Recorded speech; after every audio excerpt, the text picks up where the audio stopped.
Kok bisa ya segerombolan rebel atau pemberontak di bawah organisasi Taliban mengalahkan 10.000 tentara Amerika well-equipped bersenjata super lengkap. Juga ada 300.000 tentara pemerintah Afghanistan yang dibiayai oleh Amerika lebih dari $1 triliun atau 8 kali APBN Indonesia diam tak berkutik dengan Taliban. Atau memang ada tangan lain yang ingin mempermalukan Biden dan mengucilkan Amerika di bawah administrasi Partai Demokrat tersebut. Apakah ini artinya kemenangan kaum nasionalis melawan cabalis? Globalis cabal yang mengontrol dunia dilawan oleh Taliban yang tidak pakai masker dan tidak menjalankan protokol kesehatan WHO. Faktanya tak ada COVID tuh di Taliban. Tentara uneducated bermodal nyali besar bisa mengalahkan Amerika yang benar aja. Hal ini bisa jadi inspirasi bahwa kita bisa mengalahkan siapapun kalau kita memutuskan jadi nasionalis sejati, membela bangsa dan negaranya sendiri. Emangnya masih perlu asing bernegara itu? Demikian New Mind bertanya. Kembali ke topik, Putin dan Trump adalah dua sahabat sejati. Kekalahan Trump dengan kecurangan kotak suara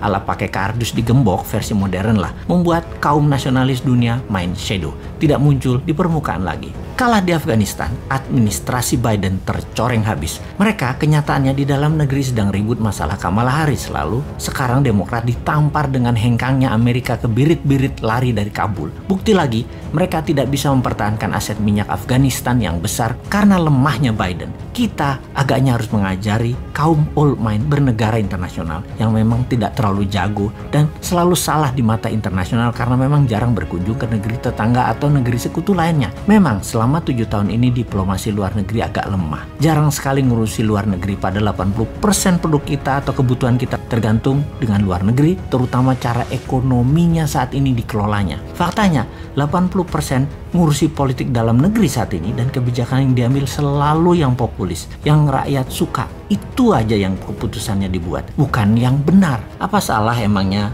memilih bernegara populis dan urusan semua dalam negeri, terutama politik? Ya tidak akan salah.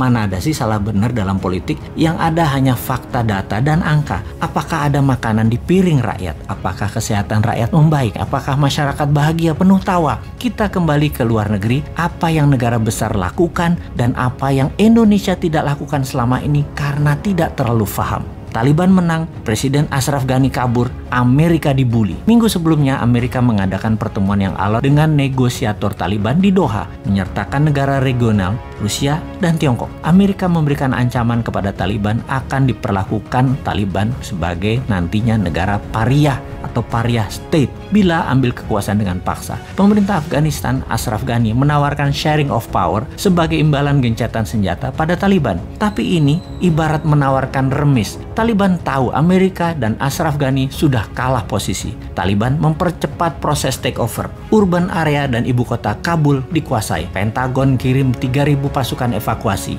UK, Inggris, mendeploy 600 prajurit. 1000-an troops dipindahkan ke Qatar. 1 brigade dengan 4.000 personel tempur siaga di Kuwait. Jumlah totalnya kira-kira ada 8.000 pasukan available dideploy ke Afghanistan bila situasi memburuk. Ternyata tidak action juga. Tiongkok yang paling diuntungkan. Setidaknya bisa mempengaruhi Taliban untuk menyingkirkan para militer Uighur. Koridor Wakhan akan menjadi penting sebagai geopolitical hotspot yang akan menghubungkan Tiongkok ke Asia Barat dan Middle East. Ekstraksi mineral disepakati dalam pertemuan Taliban dan Tiongkok di Beijing beberapa minggu sebelum Taliban menang.